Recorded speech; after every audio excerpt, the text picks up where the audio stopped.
Muy buenas y bienvenidos a un nuevo episodio de Al Tanto, la tertulia semanal de The Objective. Todo comenzó el pasado 27 de febrero con una exclusiva de este diario. Fue entonces cuando en The Objective destapamos el caso Globalia Air Europa, que descubría el vínculo de la trama de Koldo García con esas empresas, y empresas que además estaban íntimamente relacionadas con la mujer del presidente del gobierno, con Begoña Gómez, algo que se ha podido demostrar desde entonces en innumerables exclusivas de esta casa y también del Confidencial. Pues bien, ya saben el resto. Tras la apertura de diligencias a Begoña Gómez por un juzgado de Madrid, el presidente del gobierno ha decidido hacer algo inédito. Por carta y a través de la red social Twitter, ahora X, ha puesto al país patas arriba anunciando que va a reflexionar y que el lunes nos dirá si quiere o no continuar en su cargo, continuar al frente del Ejecutivo. Por supuesto, hay mucho que analizar.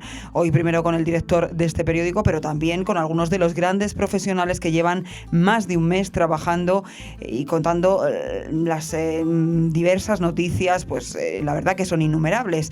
Cerca de 25 relacionadas con este caso, pero es que hay mucho más. Ketty Garat, Fernando Cano, Javier Leal, Fernando Tadeo, Enrique Morales, también Alberto Sierra, Fran Serrato. Algunos de nuestros compañeros van a estar hoy aquí con nosotros, pues para intentar explicarles un poco cronológicamente todo este asunto, aunque ustedes están muy pendientes. Pero empezamos ya.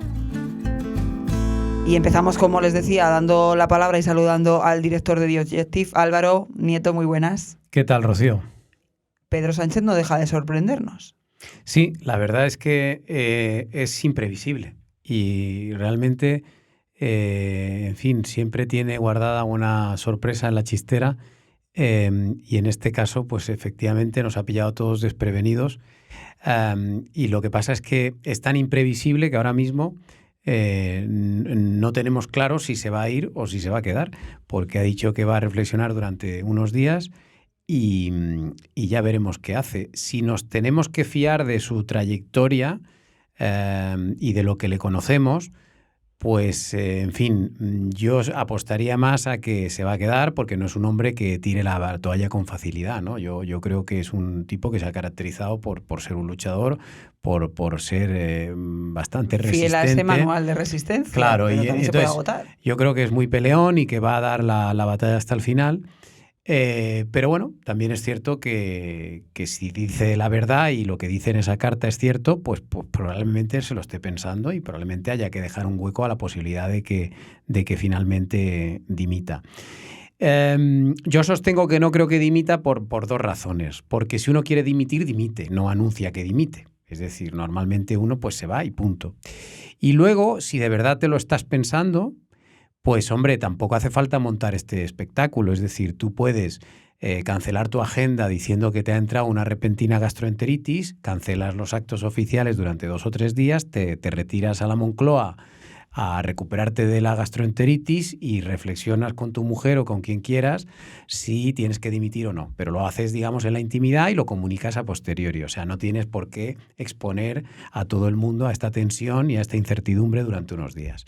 Por tanto, yo creo que si ha montado el espectáculo es porque está buscando otra cosa. Está buscando probablemente una ola de adhesiones inquebrantables, un cierre de filas que al final le refuercen en el cargo y que le permitan afrontar con un poquito más de fuerza los próximos meses. Pero insisto, ahora mismo pero las filas hay que estaban esperar. Cerradas en torno a Pedro Sánchez. Sí, pero bueno, date cuenta que ahora vienen elecciones catalanas, luego europeas, es decir, que nunca está de más liarse la manta a la cabeza e intentar reforzarse, ¿no? Porque una de las opciones que se barajan es la posibilidad de hacer una moción de confianza en el Parlamento, que supondría pues hacer una nueva votación para que una vez más se visualizase en el Parlamento que cuenta con la mayoría suficiente para seguir en el cargo. Es decir, que yo creo que él ha demostrado que es muy listo y por tanto hay que esperar hasta el final para ver qué es lo que está barajando, qué es lo que está planeando. En cualquier caso, sí que creo que es muy irresponsable lo que ha hecho. Estas cosas no se hacen así, de hecho nunca se habían hecho en democracia, normalmente esto no lo hemos visto en ningún sitio. Esto es una cosa un poco extraña. Creo que además el tono de la carta es completamente excesivo. Un presidente del gobierno no puede referirse en esos términos ni a los medios de comunicación ni a los políticos de la oposición. No son formas, porque además está insultando abiertamente a una parte de la población. Yo personalmente, como director de este periódico, me siento insultado por mi presidente, porque sigue siendo mi presidente, que en una carta dice que somos ultraderecha. O sea, esto no puede ser. O sea, a mí no me parece que sea lo normal. Y estoy muy triste porque, mira, tú has recordado muy bien antes que esta historia nace de una primera noticia que abrimos el periódico con ella el 27 de febrero, contando la relación entre la trama Koldo y el caso Air Europa Globalia, o sea, diciendo que la trama Koldo también trabajaba para Globalia y para conseguir cosas del gobierno en relación a esta empresa. A partir de ese día empezamos a publicar un montón de cosas. En concreto, sobre Begoña Gómez hemos catalogado 25 informaciones exclusivas de este periódico, más otras que han publicado otros periódicos. Y, curiosamente, en ningún momento de estos 2 meses hemos tenido ninguna explicación ni por parte de Pedro Sánchez ni por parte de Begoña Gómez. Y creo que había suficiente material y suficiente información como para dar una explicación. Y no la ha habido. Y lo que me entristece es que la primera reacción que hemos tenido del presidente del gobierno sobre los escándalos que afectan a su mujer ha sido una carta llena de improperios contra los medios de comunicación. O sea, en vez de dar explicaciones, lo que hace es atacarnos. Y yo esto creo que no es normal. No es normal. O sea, siguen faltando explicaciones.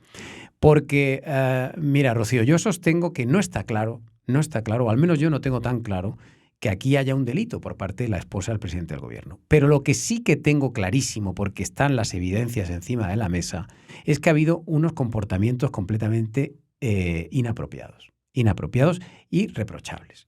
Comportamientos estéticamente muy feos que exigen una explicación. Y luego habrá que determinar en los tribunales si constituyen delitos de tráfico de influencias o de corrupción. Eso habrá que determinarlo. Pero en cualquier caso, lo que hemos ido publicando en varios medios de comunicación es que los negocios particulares de Begoña Gómez se han estado mezclando con decisiones del gobierno de España. Es que hemos publicado que hasta 11 ministerios han estado involucrados en actividades privadas de Begoña Gómez. Es que hemos contado cómo ella se ha beneficiado de patrocinios de empresas públicas, de ministerios. Hemos contado cómo ella ha terciado a favor de empresarios privados para que consideran contratos por parte de algunos ministerios. Hemos contado cómo ella ha organizado reuniones en la Moncloa con algunos empresarios y su marido.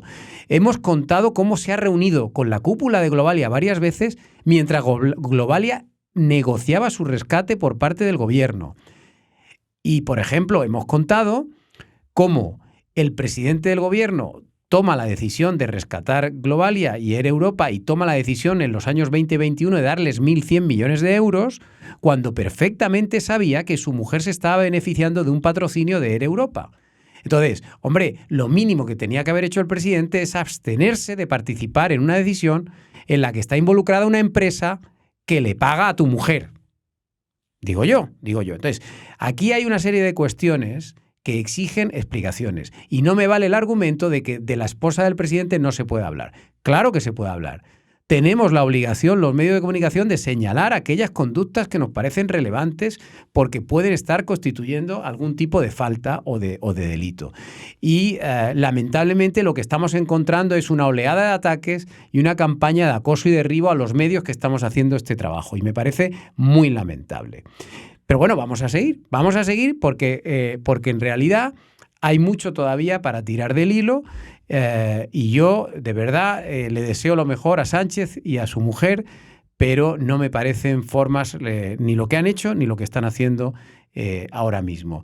Pero bueno, en cualquier caso sí que me gustaría mandar una felicitación y felicitar a todo el equipo de The Objective por todo el trabajo realizado. Se han podido cometer algunos errores, yo no voy a esquivar ninguna cuestión, se han podido cometer algunas en fin, inexactitudes, pero en general este periódico ha hecho un trabajo excepcional con 25 grandes exclusivas que afectan a Begoña Gómez. Están todas y cada una detalladas en varias informaciones que tenemos colgadas en el periódico y yo invito a cualquiera que tenga dudas a que las mire y se las lea, porque no han sido desmentidas. O sea, que es muy importante que se sepa que lo que este periódico ha publicado, que acuérdate, Rocío, que hemos publicado fotos de Begoña Gómez, hemos publicado correos, hemos publicado reuniones, hemos publicado, en fin, no se trata de sospechas, hay datos concretos.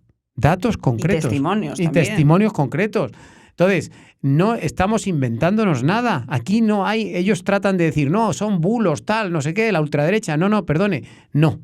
Precisamente, Álvaro, mi duda es si, bueno, es una de las teorías, ¿no?, que hay por ahí de qué ocurrirá el lunes o si es antes, pero si finalmente Pedro Sánchez no dimite, todo esto es una estrategia, algunos hablan puede ser una estrategia de victimización, de polarización desde luego, de populismo, en fin. Pero y también puede ser, porque se lleva hablando desde hace ya mucho y señalando a los medios, ese intento de controlar a los medios, esa justificación, toda esta escenografía de aprobar esa ley, eso que se está hablando de intentar controlar a los medios y atar en corto para que publiquemos lo que ellos quieran. Bueno, vamos a ver.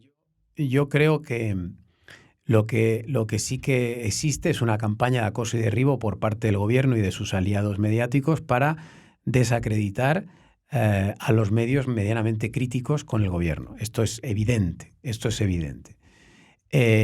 Yo no sé si tienen entre sus planes llevar a cabo algún tipo de actuación para silenciarnos, pero será difícil hacerlo porque, oye, España de momento sigue siendo una democracia occidental, un país de la Unión Europea, y no creo que pueda ser fácil ponerse a cerrar webs o a cerrar medios por mucho que se inventen argumentos que si de bulos o de otras cuestiones. Pero bueno, habrá que ir viéndolo con el paso de los días y lo iremos contando. Nosotros vamos a seguir haciendo nuestro trabajo, vamos a intentar hacer lo que nos corresponde, que es fiscalizar al poder. Y esta misma semana nosotros hemos tenido informaciones, por supuesto, muy críticas con el gobierno y con Pedro Sánchez y con su mujer y con su hermano, pero también ha habido informaciones muy críticas de este periódico con el Partido Popular y muy críticas con Ciudadanos y con gente de Ciudadanos. O sea, creo sinceramente que nadie nos puede acusar de sectarios ni de no ser independientes. Estamos demostrando día tras día que nosotros informamos y allí donde vemos una noticia que nos parece relevante, la publicamos y está chequeada. Y así seguiremos, Álvaro. Muchas gracias. Muchas gracias, Rocío.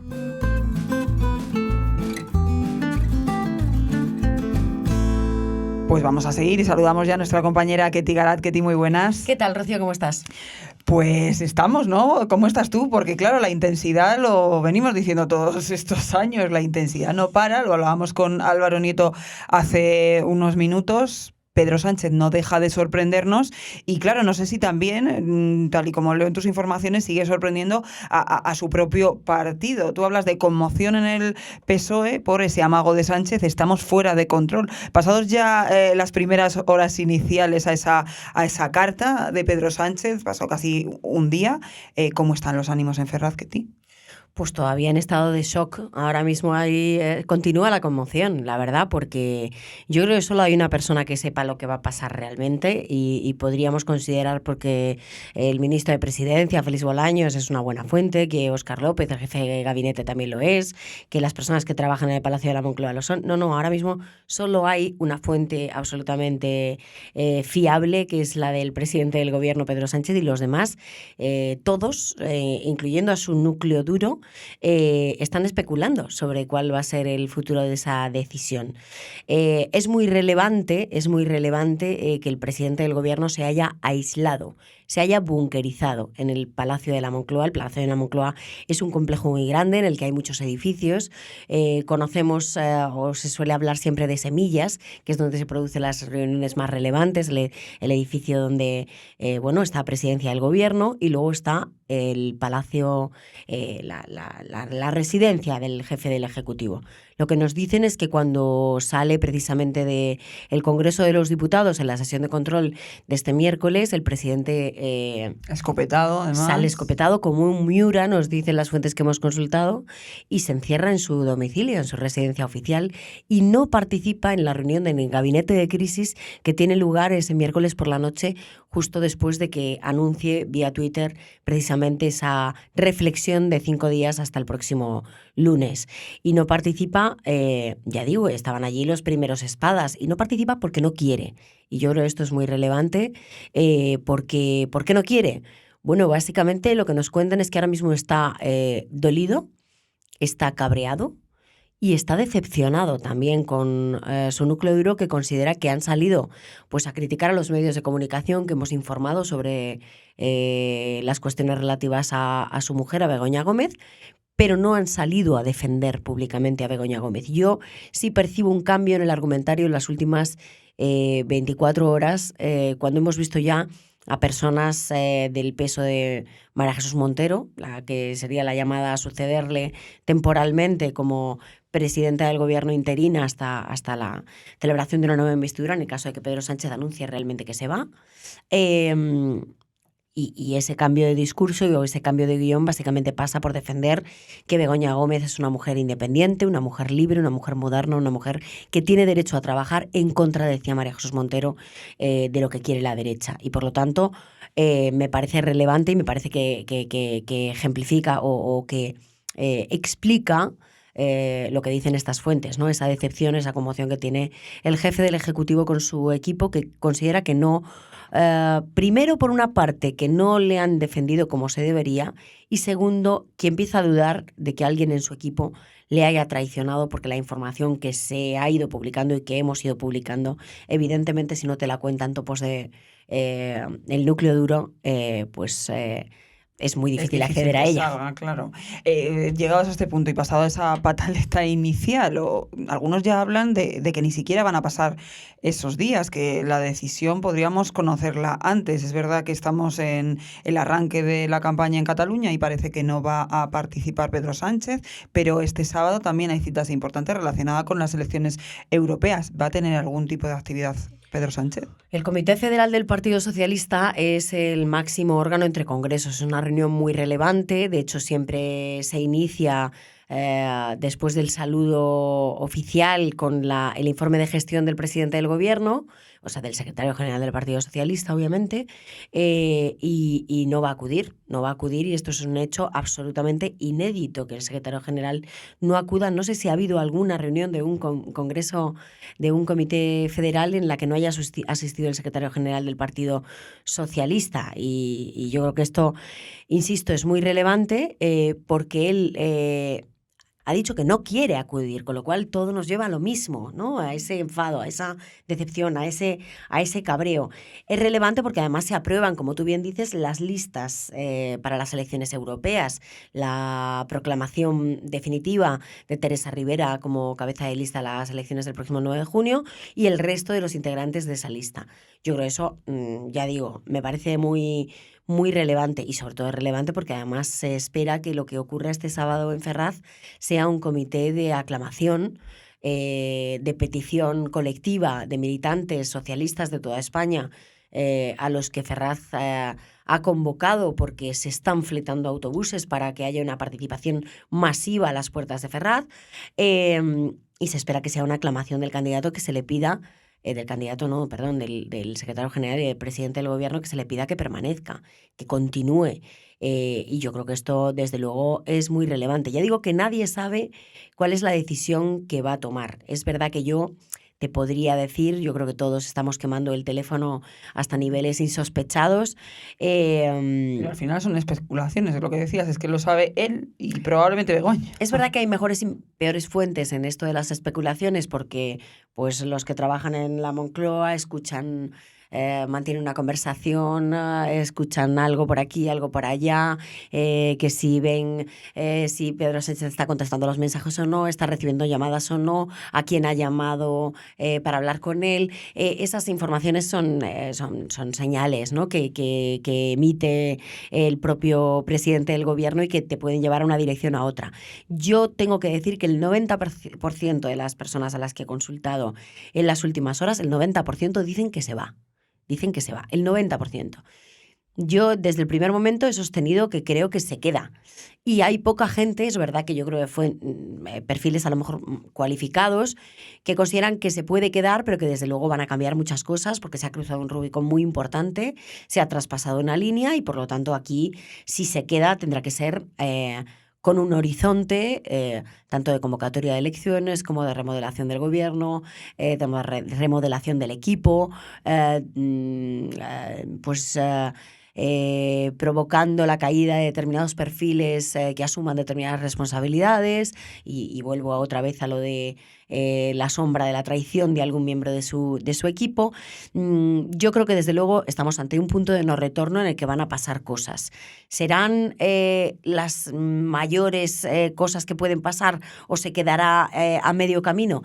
Esa es la pregunta, pero ya digo que si vale para algo, al menos yo, el 80 y pico, 90% de las fuentes consultadas apuntan a que desde luego Pedro Sánchez está en una clave personal, que está aislado en su domicilio, debatiendo con quien tiene que debatir, que es su mujer, que es Begoña Gómez, y que se decanta en estos momentos por abandonar. Ketty, lo veremos el lunes, no sé si antes, pero desde luego lo que sí que también queda claro es que si se fuese no se iría sin más, tendría que tener un plan B. Siempre se ha hablado mucho de esa opción de ir a Europa, de irse se iría sin más. ¿Es que eso encaja con el perfil de Pedro Sánchez? A mí no me encaja que se vaya con el perfil de Pedro Sánchez. No me encaja también que se vaya con un plan B o sin un plan B, ni con un plan B. No me encaja que se vaya. Creo que Pedro Sánchez es una persona, bueno, la resiliencia es su marca de la casa, el manual ¿no? de resistencia. El manual de resistencia. Pero que también se acaba, es verdad. Pero es verdad que nadie es infalible y nadie es permanente o perenne. Y yo creo que él pues sabe que tiene un final político, que se llegará en algún momento. Lo sorprendente es que sea ahora. Choca con el personaje, desde luego, y choca con su trayectoria. Ahora bien, a mí por lo menos la opción europea, la de que pueda optar a presidir un cargo en Europa, en el futuro Ejecutivo Comunitario, ya sea presidente de la Comisión Europea, el puesto que ostenta ahora mismo Ursula von der Leyen u otro, a mí me lo descartan. Y me lo descartan, me parece que además tiene sentido, porque creo que la Carta Europea no le ha salido bien.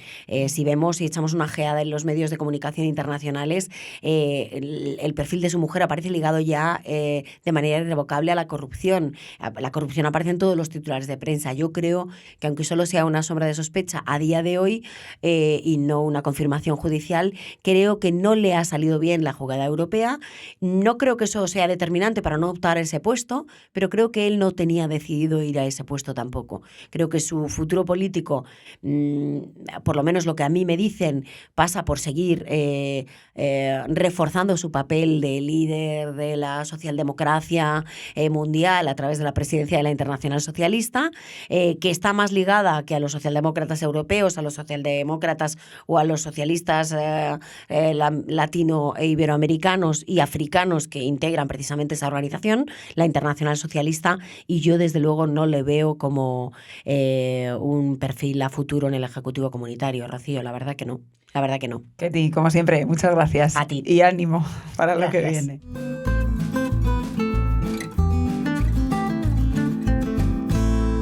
Bueno, pues saludo ya a dos de mis compañeros que han estado durante este más de mes y medio dando precisamente informaciones exclusivas, lo que hablábamos al principio con Álvaro Nieto sobre este caso. La raíz de todo se publicó aquí el 27 de febrero. Saludo a Fernando Cano. Fernando, ¿qué tal? Muy buenas. Hola, buenas, Rocío. Y a Javier Leal. Javier, ¿qué tal? Muy buenas. ¿Qué tal, Rocío?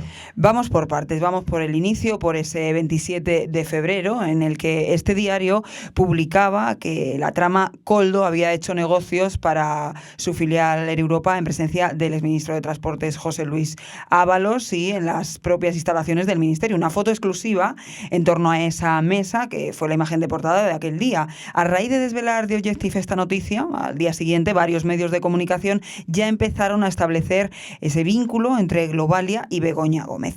Vínculos entre Gómez y Globalia Air Europa que se fueron destapando durante días y que tuvieron lugar además especialmente, según estas informaciones que íbamos conociendo, mientras el Gobierno de España estudiaba si conceder o no un rescate con dinero público a esta compañía española. Vamos en este caso, Cano, contigo. Un rescate que además siempre ha tenido la sospecha, siempre ha estado bajo sospecha, ¿no?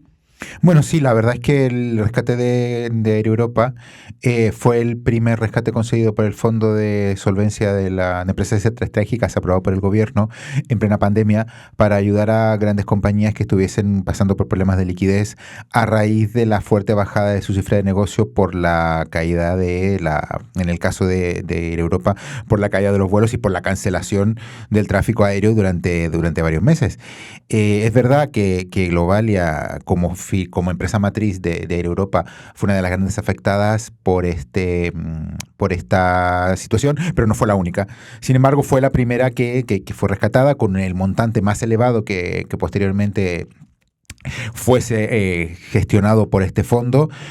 Esto se supo muchos meses después porque se cerró el fondo 2 años después, pero y con unas condiciones inusualmente favorables y muy distintas a las que se aprobaron. ¿Qué empezamos a publicar nosotros? Pues básicamente que estas condiciones atípicas y la velocidad con que se aprobó el rescate se produjo en medio de negociaciones y de presiones. En su primer momento desvelamos que era por el ministro Ábalos, que aparecían las primeras informaciones vinculadas a la trama Coldo, y luego pues ya otros periódicos también fueron publicando el nexo con Begoña Gómez. ¿Qué pasa? Pues que se ha demostrado, y por las informaciones que hemos ido publicando nosotros y que ha publicado también otros periódicos, que la relación, que el rescate de Globalia o el rescate de Europa no fue casual y estuvo muy influenciada, en primer lugar por Ábalos, en segundo lugar avalada por las ministras de esa época, que era Nadia Calviño, la ministra de Economía, también Teresa Rivera y también María Jesús Montero, cada una de su cartera, y que además estaba siendo gestionado por Víctor de Aldama, que él mismo reconoció ante la UDEF que era una de sus labores y uno de sus trabajos era intentar que este rescate saliera adelante, y por la esposa del presidente Begoña Gómez, quien se acreditaron que tuvo al menos 3 reuniones con Javier Hidalgo, que en ese momento era el CEO de Air Europa, y hijo del fundador Juan José Hidalgo, y que además luego se demostraron, y luego ya explicaron a otros compañeros, una serie de reuniones para mediar a favor de empresas también de Air Europa. Pero lo que no me preguntas tú, pues sí, el rescate estuvo fuertemente influenciado, y muchas reuniones de Begoña Gómez y de José Luis Ábalos y de Víctor Aldama coincidieron temporalmente con mientras se estaba gestionando este rescate. Incluso muchas reuniones se produjeron antes de que se conociera que este rescate se iba a aprobar, lo cual desde luego es cuanto menos sospechoso. Y además es un rescate que cuentas tú que el Ejecutivo ha desestimado resoluciones del Consejo de Transparencia, preguntas parlamentarias. Ha habido como un ocultismo extremo, ¿no?, con este caso. Sí, un rescate que jamás se ha querido dar ningún tipo de información. En este momento tenemos ya la tercera resolución de transparencia diciendo que pidiendo que estos datos se entreguen, a la cual ha recurrido ante la Audiencia Nacional el gobierno, en este caso la CEPI, que es la encargada de entregar el rescate, con lo cual de manera pública no tenemos ninguna información. La única información que tenemos es un comunicado de prensa del gobierno de España en su concesión del rescate, pero nada más. Luego hemos intentado buscar información también en las cuentas de Globalia, donde no está de cierta manera apuntado, pero no del todo clarificado, y también en las propias cuentas de la CEPI, donde hay algún detalle, pero tampoco se justifica, o sea, se aporta la justificación de rescate, ni las condiciones, y ni mucho menos la serie de reuniones que han desvelado la prensa, y entre ellos The Objective, respecto de la cantidad de influencias que se movieron para facilitar este rescate, pero que en ningún caso están reconocidas oficialmente por el gobierno.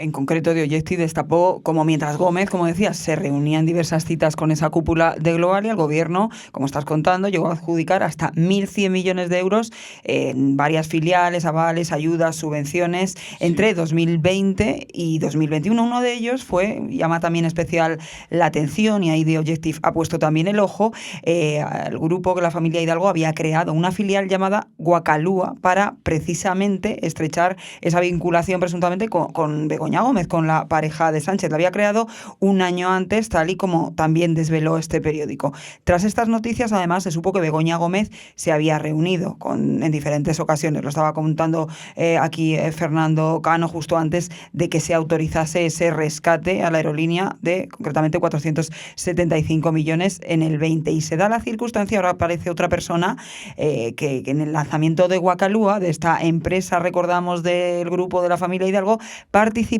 el ideólogo de la cátedra dirigida por la esposa del presidente en la Universidad Complutense. Y aquí vamos contigo, Javier. Hablamos de Juan Carlos Barrabés. Este, además, fue recomendado hasta en 2 ocasiones por Begoña Gómez. Sí, Carlos Barrabés se le considera el gurú, digamos, del máster de Begoña Gómez. Y sí tuvo una relación con Javier Hidalgo, que fue consejero delegado de Globalia hasta 2021.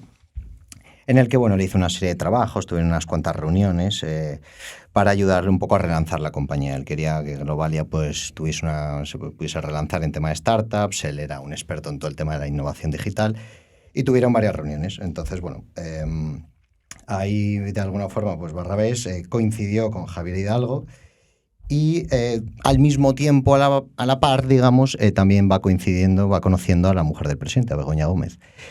Y empiezan todo con un evento del propio Barrabés que él monta, y entonces se acerca a Begoña Gómez y le comenta que ella también quiere hacer un máster, y le pide ayuda, digamos, a Carlos Barrabés, ¿no?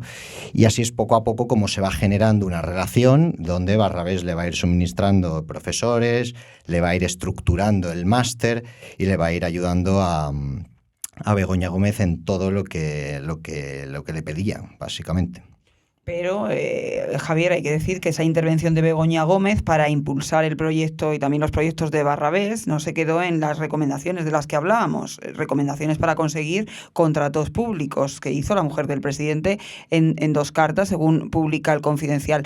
Tú también contaste en exclusiva en The Objective, precisamente una reunión de este señor con el presidente del gobierno. ¿Para qué se hizo esa reunión? Sí, llega un momento en el que, la relación entre Begoña Gómez y Carlos Barrabés... Una intimidad muy alta para llegar a esos extremos. Sí, hablaba mucho por WhatsApp, la relación era constante entre los dos, ¿no? Al final él había ayudado mucho en crear el máster, de hecho el propio Barrabés daba las charlas inaugurales del propio máster, y hay un momento en el que, Barrabés le comenta a Begoña Gómez... que era en el momento de los fondos europeos, eran miles y miles de millones de euros, a ver cómo se canalizaban al sector privado. Y él le comentaba que una forma de canalizarlo era creando una gran plataforma digital. Y entonces, esto a Begoña Gómez le parece una idea muy interesante. Y es ella la que da, digamos, el primer paso para montar una reunión en Moncloa, ¿no? Ella quería que esto lo conociese su marido, Pedro Sánchez, ¿no?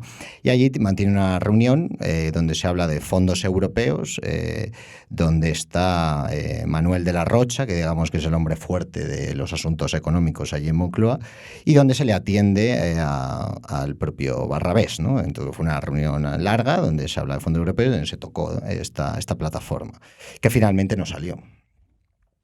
Cano, no sé si querías apuntar algo, te veía que al final... No, yo creo que de lo poco que llevamos hablando y de lo que se ha publicado en los últimos meses respecto de Begoña Gómez, y justo en momentos de que ahora hay una suerte de defensa numantina de ciertos medios de comunicación y de ciertos sectores a favor de la transparencia y el buen hacer de la mujer del presidente de gobierno y del propio presidente, yo simplemente señalo una cosa que ha señalado este periódico y que han señalado muchos periódicos, y lo que estamos comentando ahora es simplemente que está absolutamente demostrado con cartas, con testimonios en primera persona y con pruebas totalmente reales de que la mujer del presidente sostenía diversas reuniones, se han acreditado al menos 3 o 4, incluso 6 reuniones con diversas personas, en la cual esta gente le presentaba negocios a la mujer del presidente.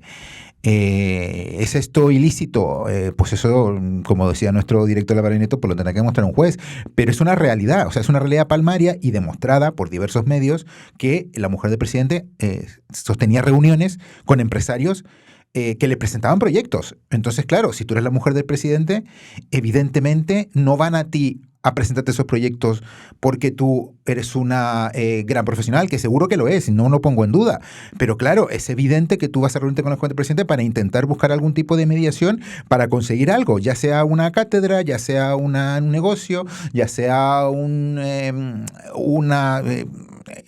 empresa sin fines de lucro, pero quieres conseguir algo. Entonces, claro, eso no es cuanto menos señalable, reseñable y publicable, desde luego. O sea, si hacemos la vista atrás con las mujeres de los presidentes que hemos tenido en democracia, pues yo no recuerdo ninguna que haya sostenido reuniones o que se haya demostrado que haya sostenido reuniones con empresarios para que esto le presentasen proyectos. Entonces, claro, es desde luego una actuación peculiar que mínimamente merece ser contada. Luego ya veremos si es denunciable, si es punible, si incurre en algún tipo de ilegalidad. Pero la realidad es una, y es que me sorprende que eso no se ponga sobre la mesa con toda la gente que en redes sociales o en medios de la competencia rompen lanzas a favor de que nos metamos en la vida privada del presidente. A ver, no nos estamos metiendo con el presidente, estamos poniendo sobre la mesa simplemente un hecho concreto y está demostrado. La mujer del presidente se reúne con diversos empresarios para que esto le presenten proyectos.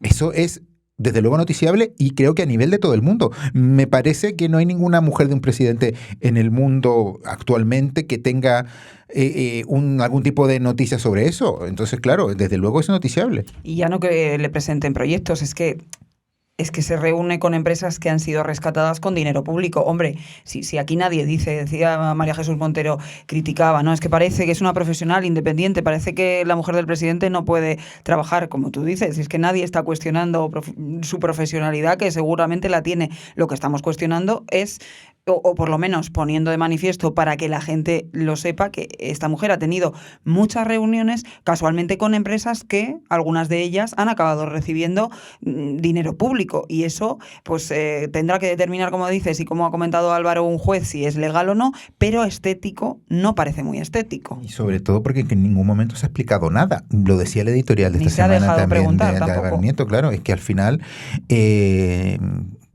si es que, no sé si tendrá que decirlo ella al presidente o quién, pero claro, es que en cualquier requerimiento que se está haciendo a un ministro, a un presidente, o cualquier pregunta parlamentaria que ha hecho el PP o algún grupo de la oposición en el Congreso, es que no se les contesta nada. O sea, se parte de la base de que todo es mentira, cuando no es que no sea mentira, es que todo es verdad lo que estamos publicando, porque al final no estamos hablando de que nos inventemos cosas, sino que estamos contando cosas que están pasando y que no estamos en ningún caso atribuyendo delitos, sino que estamos dando información para que, primero, la opinión pública lo tenga claro y, segundo, si es que eso requiere algún tipo de investigación, pues es que se haga.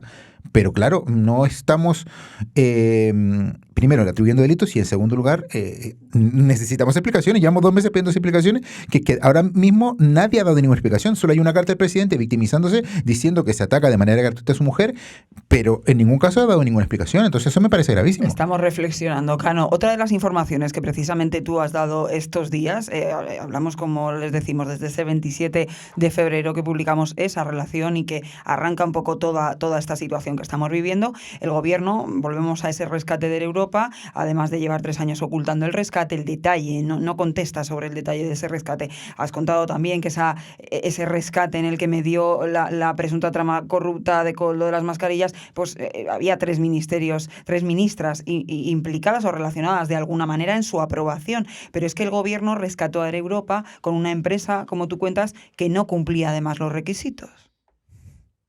Sí, bueno, es una de las tantas cosas sorprendentes de este rescate en que realmente estamos hablando de una sociedad que fue creada para la fusión con Iberia, que en este momento está en Bruselas investigándose y buscando su aprobación.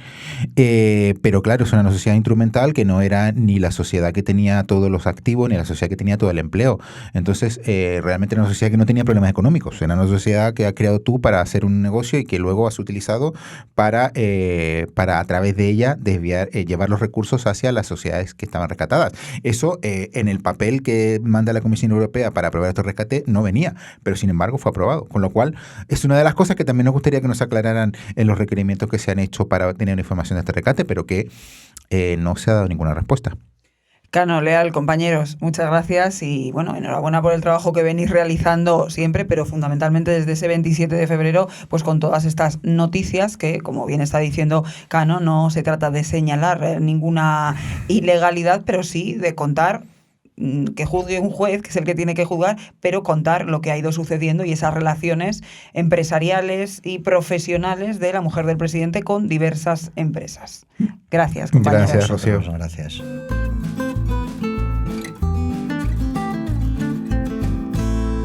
Bueno, pues vamos a seguir en este episodio, han visto, monográfico, ¿no?, de todo lo que está sucediendo. Es que no podíamos hacer otra cosa, obviamente. Vamos a seguir con esas relaciones empresariales de la mujer del presidente, de Begoña Gómez, y las noticias que en este medio hemos ido publicando, insistimos, desde el pasado 27 de febrero, con esa publicación que relacionaba la trama de Koldo, la presunta trama de Koldo corrupta, con Globalia, Europa, y esas relaciones que después se empezaron a conocer también que tenían con la mujer del presidente, con Begoña Gómez. Ya hemos hablado precisamente de ese rescate de Barrabés, pero es que hay más. Vamos a saludar ya a nuestros compañeros, en este caso a Enrique Morales. Enrique, ¿qué tal? Muy buenas. Muy buenas tardes. Y a Fernando Tadeo. ¿Qué tal, Fernando? Hola, muy buenas.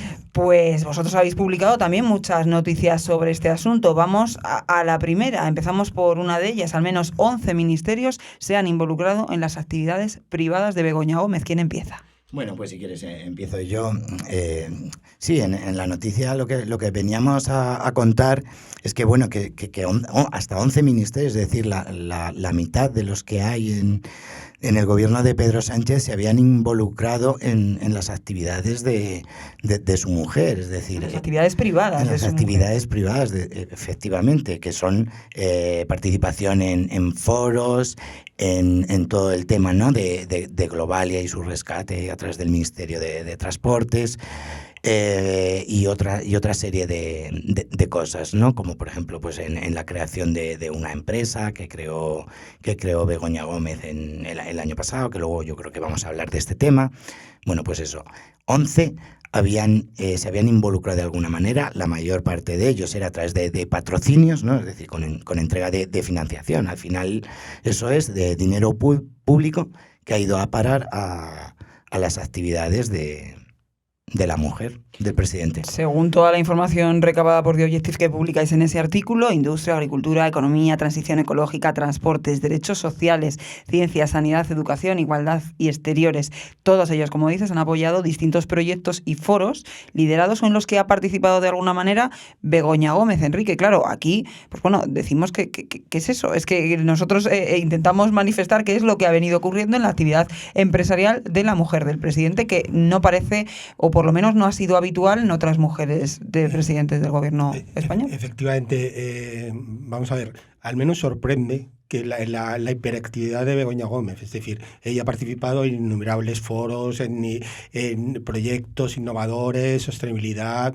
siempre colaborando con empresas privadas y con empresas públicas. Esa es la parte que más preocupa, ¿no? Es decir, los respaldos han venido de empresas privadas libres para hacer lo que quieran, mientras lo que comentaba Tadeo, han sido prácticamente todos los ministerios, pero no solo los socialistas, ¿no? Llama la atención, ¿no?, derechos sociales que se han involucrado. Claro, es tan amplio el abanico de actividades de Begoña Gómez que es posible de esta colaboración. Es que van desde foros para el impulso rural hasta temas de, pues eso, de transformación social empresarial, que es educación, sostenibilidad, medio ambiente. Que es el mundo en el que ella se mueve, ¿no? A través de la cátedra.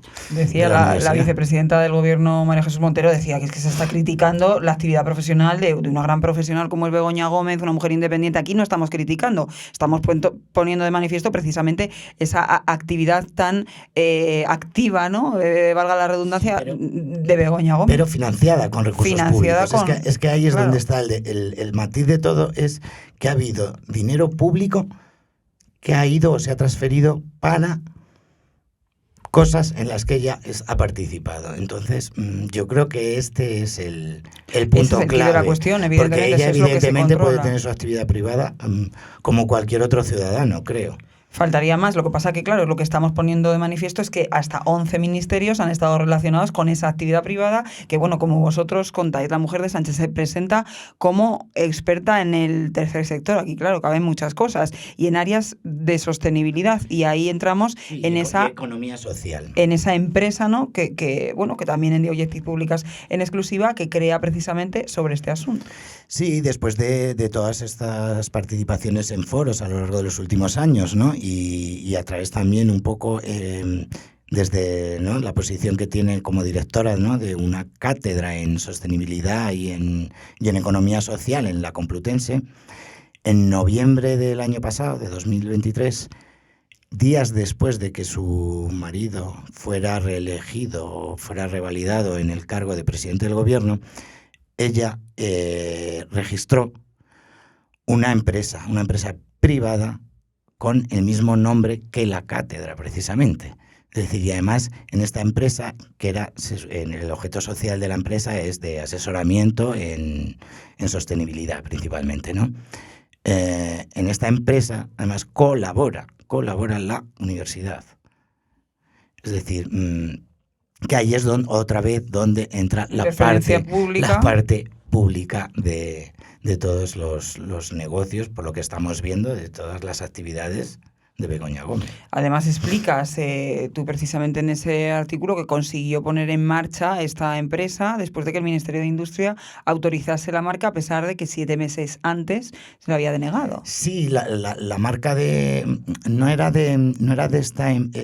concretamente de esta empresa, sino de una herramienta para esta empresa, es decir, para un servicio de esta empresa. Industria, meses antes, ella presentó la solicitud de la marca, Industria se lo denegó.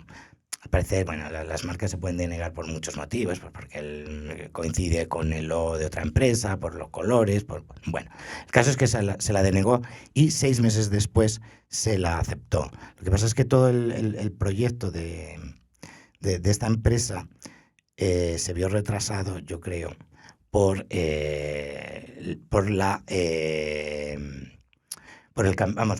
el anuncio de elecciones anticipadas de Pedro Sánchez, porque justo coinciden los tiempos. Y entonces toda la maquinaria se tuvo que aplazar hasta finales de año. Hablabas, Tadeo, del Ministerio de Industria, y ahora voy precisamente contigo, Enrique, porque también tú has contado en varias informaciones ese papel de Industria por orden de Moncloa en esas actividades relacionadas o con empresas relacionadas con Begoña. Efectivamente. Durante el tiempo que desarrolla su actividad, llegan fondos europeos. Curiosamente, muchas de las actividades están muy vinculadas a los fondos europeos, medio ambiente, transformación digital, educación, y sorprende al menos que empresas que nunca habían recibido subvenciones y que nunca habían tenido partidas importantes, de repente empiecen a recibirlas. Sorprende mucho. Para mí es una de las cosas que más me sorprende. Las 2 cartas de recomendación a 2 empresas privadas para que al final ganen un concurso. Son 2 empresas privadas que son importantes, son interesantes y tal, pero al final son 2 empresas pequeña una y mediana otra, y compiten con grandes empresas, Adecco, y consiguen un contrato que al final para las 2 que se presentaron a través de una UTE supone 7,7 millones de euros.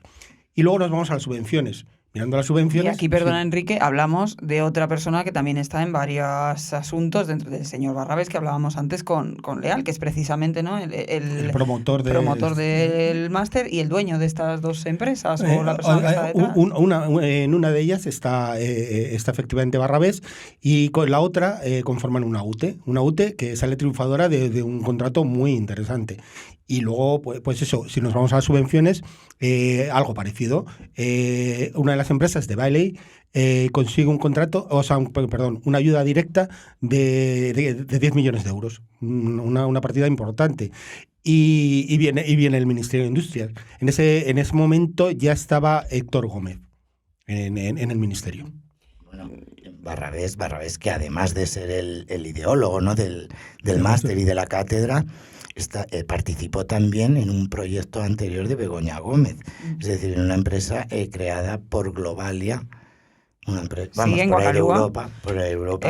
Hablas de Guacalúa, sí, hemos estado hablando anteriormente precisamente de Guacalúa y de toda esa relación, luego la reunión, ¿no?, que favorece precisamente esa relación entre Begoña Gómez y este señor, para que este señor pueda reunirse con el mismísimo presidente del gobierno para presentarle su proyecto o su plataforma o su idea sobre cómo gestionar los fondos europeos. O sea, hablamos de unas relaciones que continuamente se están interrelacionando con la actividad del presidente del gobierno y con los ministerios. Y al final es así. Eso está demostrado y no está desmentido, y está demostrado por diferentes reuniones, diferentes fuentes, diferentes publicaciones. Hablamos también, Tadeo, de Correos. ¿Qué papel tiene Correos también con Begoña Gómez? Bueno, Correos ha tenido varios papeles, pero uno de los más importantes es que es una de las primeras empresas que decide participar en el máster, es decir, contratar el máster que se crea en el año 2020 y que dirige Begoña Gómez en la Universidad Complutense.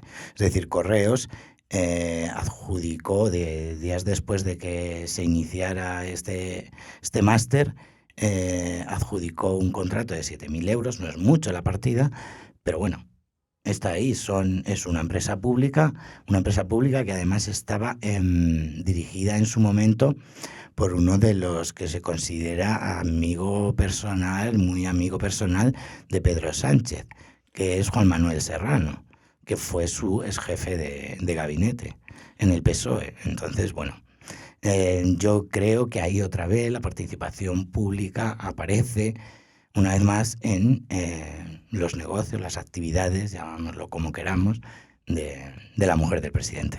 A todas estas polémicas que hemos ido contando en este periódico, que pueden, les recuerdo, encontrar recolgadas en nuestro periódico, en theobjective.com, esas 25 noticias, esas 25 exclusivas que hemos ido publicando relacionadas precisamente con este caso. A todo lo que vienen contando nuestros compañeros, a todas estas polémicas se añade una más. Destaca la reunión que mantuvo en 2019 el secretario general de la Agencia de Turismo de la ONU con Begoña Gómez en su despacho en la sede de la Organización Mundial del Turismo. Pues hombre, la verdad que sorprende esa facilidad para reunirse con el mismísimo jefe de la Organización Mundial del Turismo. Pero bueno, es que, claro, el turismo también es una de las patas que toca esta polifacética mujer, porque oye, la verdad que toca muchos palos, y que precisamente fue en Fitur donde tú cuentas, Enrique, que se produjo un encuentro de varias personas de las que llevamos tiempo hablando estos 2 meses. Sí,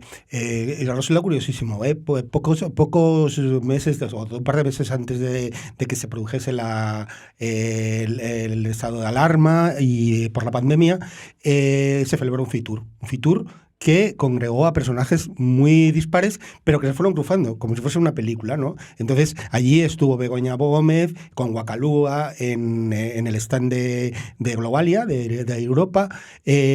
Allí también estuvo el ministro Ábalos, que se reunió, y se hizo fotos con Javier Hidalgo, y también con Víctor Daldama, uno del empresario que forma parte de la trama Coldo, que está investigado por la policía y que fue detenido y luego liberado.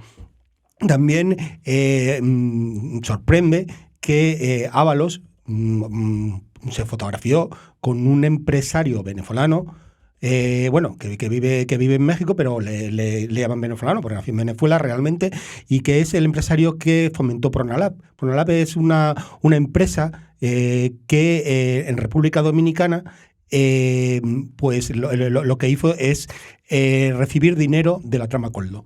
Entonces, ese dinero, pues bueno, no sabemos en dónde está, ¿no? Pero este empresario, que además tiene una fama un poco, bueno, ha sido detenido, le intentaron matar, es una historia complicada. Entonces, pues bueno, ha conseguido, y las tiene colgadas en su perfil de Instagram, 3 fotos con el ministro Ábalos.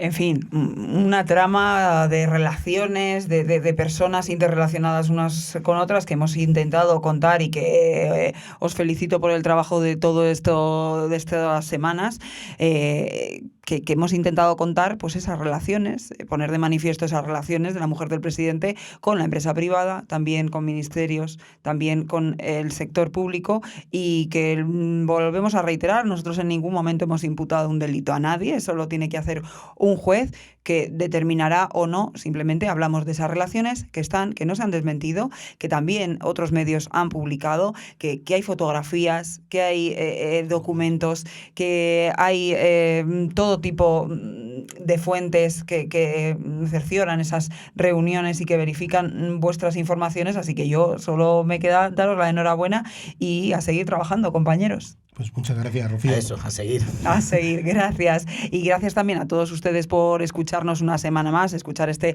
monográfico sobre todo lo que está sucediendo en este país. Veremos esa reflexión, veremos el próximo lunes, la semana que viene les contaremos qué ha ocurrido. Bueno, evidentemente nos enteraremos mucho antes. Como les decimos, ya saben, pueden encontrarnos en nuestra página web, en www.theobjective.com, en todas nuestras redes sociales y también en las diferentes plataformas de podcast. Un abrazo.